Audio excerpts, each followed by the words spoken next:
right? That's our really favorite porridge. But around the world, they use millet for porridge. Rice, sorghum, for example.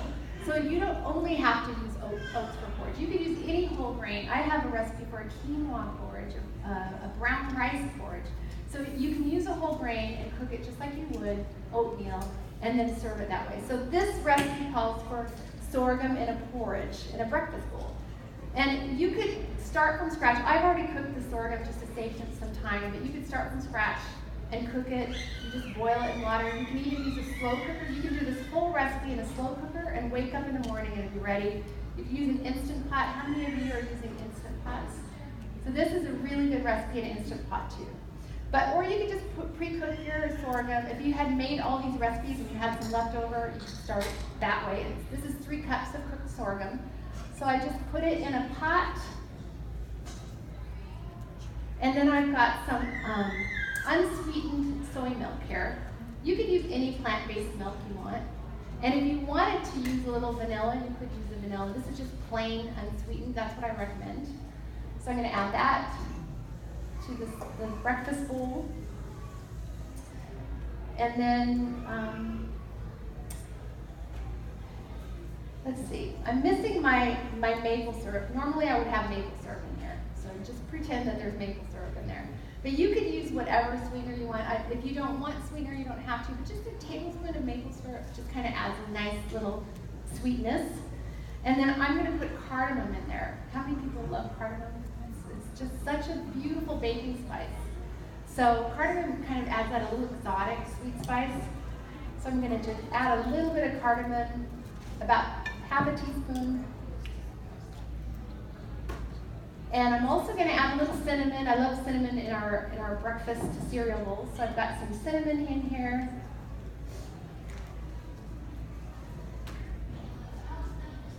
And then I'm going to add a little vanilla because I want that little flavor in there. So this is so easy. And you could also kind of do your own take on this too, in terms of if you have some other spices that you like. And we're just going to stir this until it gets warm and bubbly.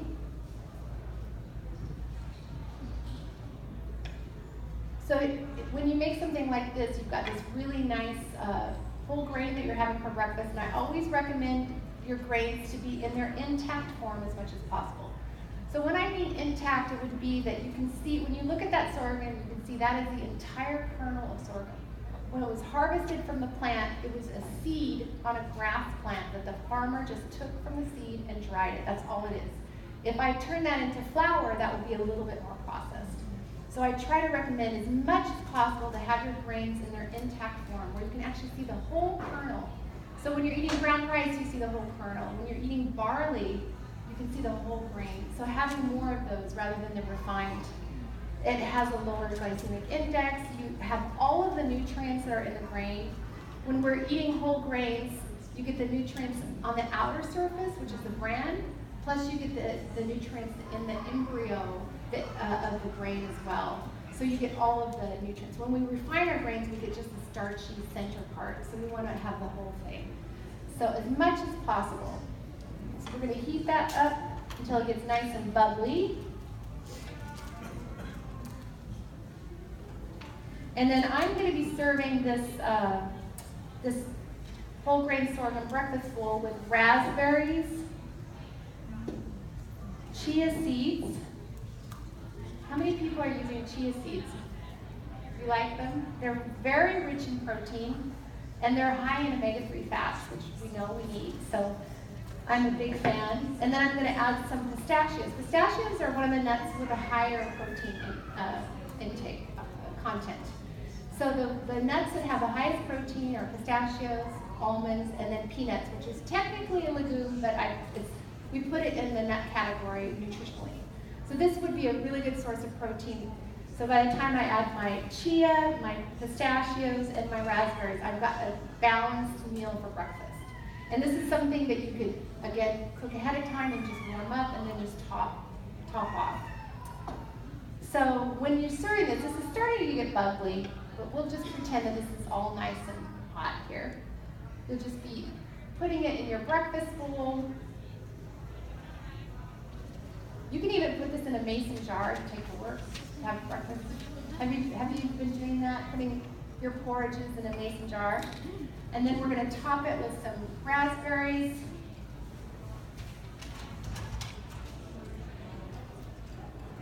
Again, you could use different fruits. Raspberries are beautiful right now, but maybe in the fall you could switch to persimmons. I love sliced persimmons. You could maybe slice some apples or pears over here. And then I'm going to sprinkle a little chia seeds. And then our pistachios. So there we have a really delicious, healthy, whole grain sort of breakfast meal. Looks good.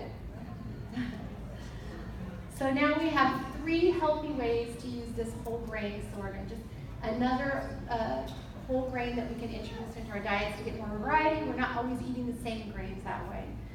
So does anybody have any questions? Because I want to invite you up just to look at these things and take a brochure. But if you have any questions, I'm happy to answer those as well.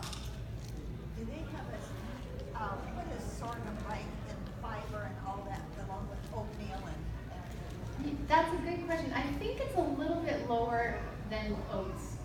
I don't remember exactly, but it's considered a high fiber grain. But some of the grains are superstars. Oats have the beta-glucan, which is really good for your heart. But this it is a very good source of fiber. Good question. Do you prefer the steel cut oats to regular rolled oats then, since you get the whole kernel? I think my favorite is the steel cut oats because steel cut oats are the whole oat kernel that has been sliced a few times with a steel blade. And the old-fashioned oats are rolled over. And the whole thing about grains is lower surface area. When we make things really, really tiny, we increase the surface area. So the steel cut oats would be a little bit better choice. But if you really love old-fashioned oats, that's fine too. But my preference is steel cut oats. So this is nice and bubbly. Does anybody have any other questions? What about buckwheat? Buckwheat, that's another whole grain that I love. That buckwheat is gluten-free, so you might not realize that for people who can't have gluten, because it's not really a wheat, it's a pseudo grain. So it is not in the wheat family, and it's gluten-free, and it's very nutrient-rich. I love buckwheat. And you can use the groats, which is the kernel. I have it in a lot of my recipes. Of course, we think of buckwheat pancakes, but you can use them in something like this. I have a recipe with tabbouleh that I use it in tabbouleh too. So I wanted to invite you up just to come and look at the recipes and pick up a brochure before our next cooking class starts. And if you had any other questions, I'd be happy to answer them.